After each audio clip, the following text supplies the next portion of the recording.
Welcome to Speaking the Truth in Love. Today we're going to concentrate on kindness. There is always a word in the English language which gives people joy and happiness, and that word is kindness. Let's see what Jesus had to say about addressing kindness in daily life, daily living. I'll be reading from the King James Version, New King James Version. In Matthew chapter 5 verses 39 through 41, he said this: "But I tell you not to resist an evil person, but whoever slaps you on the right cheek, turn and offer them the other one also. If anyone wants to sue you and take away your tunic, let him have your cloak also. And whoever compels you to go 1 mile, go with him too." The attitude of kindness is a characteristic of meekness. We call that self-control. And it's expressed as an action. It is something for everyone to do. Jesus was always talking about doing things and doing things in a positive way. So, the actions of a kind person should not expect kindness to come back. It is God's gift. It is God's great gift to express the kindness and love that he demonstrated through his Son. Jesus made this a condition, and that's why we find it included as one of the fruits of the Spirit in the book of Galatians chapter 5 and at verse number 22.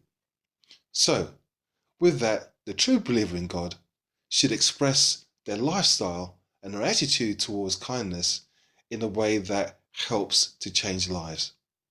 Now, Solomon, he had a great opportunity to demonstrate kindness, and we find this account between the two women who disputed over who a child belonged to.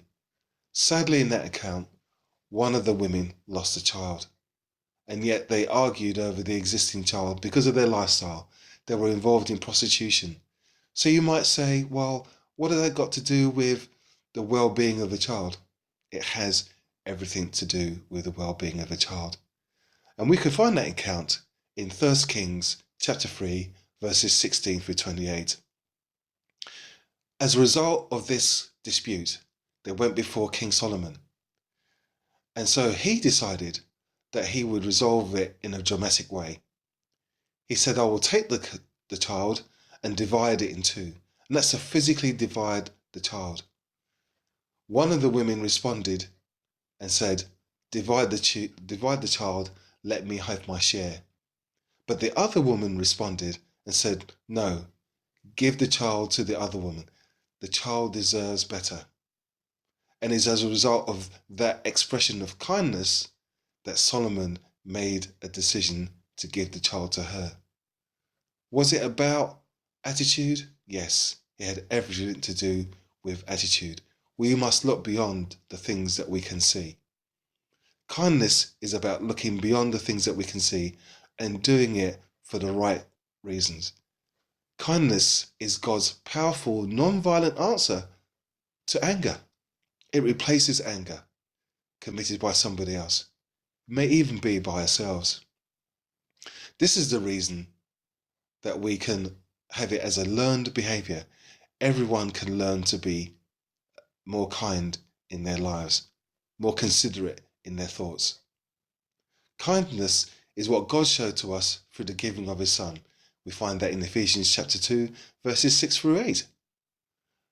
And this says, "And raised up together and made us sit together in the heavenly places in Jesus Christ, that in the ages to come he might show the exceeding riches of his grace in the kindness towards us in Christ Jesus.